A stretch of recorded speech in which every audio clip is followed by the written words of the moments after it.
জীবনের সবচেয়ে বড় ভুলটা আমরা কোথায় করি জানেন? আমরা সময় দিই ঠিক সেই সব মানুষকে যারা আমাদের উন্নতি দেখে ভিতরে ভিতরে আগুনে পুড়ে যায়।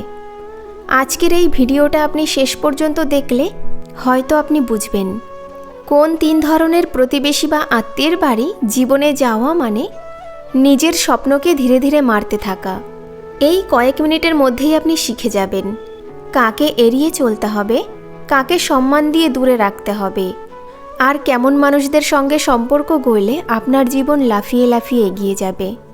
যে সময় আপনি অকারণে অন্যের বাড়িতে আড্ডা দিয়ে কাটিয়ে দিচ্ছেন, সেই সময়টা আর কোনোদিন ফেরত পাবেন না, কিন্তু সেই সময়ে আপনি চাইলে নিজের জীবনটাই বদলে দিতে পারেন। এক সাধারণ যুবক রোজ সন্ধ্যায় পাড়ার আড্ডায় বসত। পরে বুঝল ওখানে শুধু গসিপ, হিংসা আর অন্যের সমালোচনা।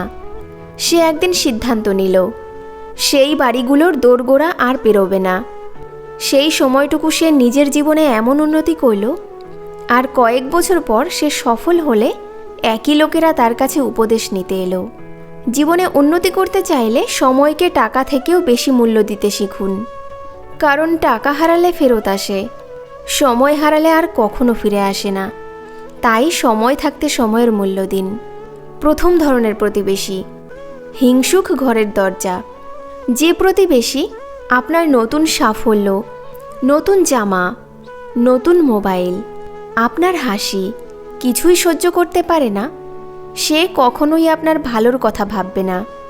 আপনি একটু এগোলেই সে বলবে, আরে ও তো ভাগ্য করে পেয়েছে, কিন্তু তারা নিজের ভাগ্য করার জন্য এক ফোঁটা ঘাম ঝরায় না। আপনি কষ্ট করে পড়াশোনা করছেন, ব্যবসা করছেন, আর সে বসে বসে ভাবছে কখন আপনার ব্যর্থতার খবর শুনবে। হিংসুক মানুষকে বদলাতে যাবেন না, ওদের কাজই হিংসা করা। বরং তাদের হিংসাকে আপনার ফুয়েল বানিয়ে দিন। মনে মনে বলুন, আরও সফল হব যাতে তোকে আরও বেশি জ্বালাতে পারি, কিন্তু তোর মতো নিচে নামবো না। এমন বাড়িতে যাওয়া বন্ধ করুন যেখানে আপনার সাফল্যের কথা উঠলেই মুখের হাসি ফিকে হয়ে যায়, চোখে কৃত্রিম শুভেচ্ছা আর ভিতরে বিষ। দ্বিতীয় ধরনের প্রতিবেশী, নেগেটিভ চিন্তার কারখানা। কিছু বাড়ি আছে যেখানে ঢুকলেই আলোর বদলে অন্ধকার অনুভব হয়। সেখানে শুধু এসব কথা শোনা যায়, দেশটা শেষ, চাকরি নেই, ব্যবসা করলে ডুবে যাবে, আজকাল কারো উপর ভরসা করা যায় না। নেগেটিভ কথা এক ধরনের সাইলেন্ট পয়জন। আপনি ভাবছেন আপনি শুধু শুনছেন, কিন্তু অজান্তেই আপনার ভেতরের আত্মবিশ্বাসটাকে ওরা ধীরে ধীরে মেরে ফেলছে। একজন ছাত্র IAS PSC প্রস্তুতি নিচ্ছে। পাশের বাড়ির কাকা রোজ বলে, এগুলো আমাদের ভাগ্যে নেই, সাধারণ চাকরি করো। এই কথাগুলো ধীরে ধীরে তাকে বিশ্বাস করিয়ে দেয় যে সত্যি সে পারবে না, আর সেখান থেকেই তার পতন শুরু হয়। নিজেকে প্রশ্ন করুন, আমি কি এমন বাড়িতে যাচ্ছি যেখানে গিয়ে ফিরে আসার পর নিজেকে আগের থেকে ছোট, দুর্বল আর নিরুৎসাহিত মনে হয়? আপনার স্বপ্নের সঙ্গে যারা নিয়মিত অসম্মান করে, সন্দেহ করে, ঠাট্টা করে, তাদের দরজায় গিয়ে আপনি নিজেকেই অপমান করছেন। সম্মান নিয়ে বাঁচতে চাইলে এইসব নেগেটিভ ঘর থেকে নিজেকে সরিয়ে নিন। তৃতীয় ধরনের প্রতিবেশী, গসিপ আর চরিত্র হননের আড্ডা।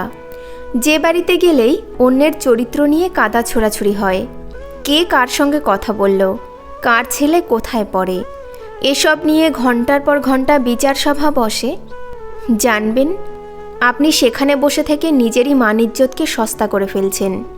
আজ আপনি সেখানে অন্যদের সমালোচনা শুনছেন, কাল ওরা একই টেবিলে বসে আপনাকেই নিয়ে গল্প করবে। শুধু আপনি থাকবেন না, থাকবে আপনার বদনাম। গসিপের টেবিলে বসে কখনো গ্রোথের প্ল্যান তৈরি হয় না, সেখানে শুধু হিংসা, তুলনা আর ছোট করার প্ল্যান তৈরি হয়। বাবা মা সন্তান সবাই মিলে পড়াশোনা, বই, ভবিষ্যৎ নিয়ে কথা বলার বদলে ঘন্টার পর ঘন্টা অন্যের সংসার নিয়ে কাটাচ্ছে। ধীরে ধীরে তাদের নিজেদের ঘরেই অশান্তি বাড়ছে, কারণ হিংসা আর তুলনা ভেতরে ভেতরে ঢুকে পড়েছে। আপনি যদি সত্যিই নিজের ঘরে শান্তি চান, তবে গসিপের বাড়ির বদলে এমন বাড়িতে যান যেখানে কথা হয় বই নিয়ে, নতুন স্কিল নিয়ে, সন্তানের ভবিষ্যৎ নিয়ে। কারণ যেখানে কথা বদলায় সেখানেই জীবন বদলায়। কিছু বাড়ি থাকে যেখানে গেলেই শান্তি লাগে। সেখানে হয়তো খুব বড় জিনিস নেই, কিন্তু আছে হাসি, আছে আস্থা, আছে একে অন্যকে তুলে ধরার মানসিকতা। সফল মানুষেরা সাধারণত এমন সোসাইটি, এমন সার্কেলই বেছে নেন যেখানে সবাই নিজেদের উন্নতি নিয়ে ব্যস্ত। কেউ কারো পেছনে টেনে নামায় না। ওরা একে অন্যকে আইডিয়া দেয়, বই রেকমেন্ড করে, নতুন সুযোগের কথা বলে। আপনি এমন মানুষদের সঙ্গে সময় কাটান যারা আপনাকে দেখে নিজের সম্ভাবনায় বিশ্বাস করে, আপনাকে দেখে বলে তুই পারবি। যারা আপনার স্বপ্নকে সম্মান দেয়, আপনার পরিশ্রমকে অ্যাপ্রিসিয়েট করে, আপনার ব্যর্থতায় পাশে দাঁড়ায়, সেই বাড়িগুলোতে বেশি যান, কারণ সেখানে গিয়ে আপনি ফিরে আসেন আরও শক্তি নিয়ে। বন্ধু, মনে রাখবেন, জীবনে 3 ধরনের প্রতিবেশীর বাড়িতে না যাওয়া মানে তাদের ঘৃণা করা নয়, বরং নিজের স্বপ্নকে ভালোবাসা। হিংসুকের বাড়ি, নেগেটিভ চিন্তার কারখানা আর গসিপের আস্তানা, এগুলো থেকে দূরে থাকুন, কারণ এগুলো আপনার মানসিক শক্তির ব্ল্যাক হোল। আজ থেকে প্রতিজ্ঞা নিন, যেখানে গেলে নিজের সম্মান, নিজের আত্মবিশ্বাস আর নিজের সময় ছোট হয়ে যায়, সেখানে আর যাবেন না। সম্মান নিয়ে বাঁচার নামই আসল উন্নতি।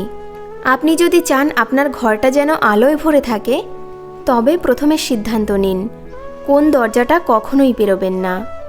আজ যেসব বাড়ির আড্ডা ছেড়ে বই, কাজ, প্র্যাকটিস আর ভালো মানুষের সঙ্গে সময় কাটানো শুরু করবেন, কয়েক বছর পরে সেই সিদ্ধান্তটাই আপনার জীবনের সবথেকে বড় টার্নিং পয়েন্ট হবে। কমেন্টে লিখে জানান আপনার আশেপাশে এমন 3 ধরনের বাড়ি আছে কিনা। আর এই ভিডিও যদি আপনাকে একটু হলেও চোখ খুলে দিতে পারে, তাহলে অন্তত একজনের সঙ্গে শেয়ার করুন, যে আজও নিজের সময় নষ্ট করছে ভুল দরজার আড্ডায়। প্রিয় বন্ধু, ভিডিওটি শেষ পর্যন্ত দেখার জন্য অসংখ্য ধন্যবাদ।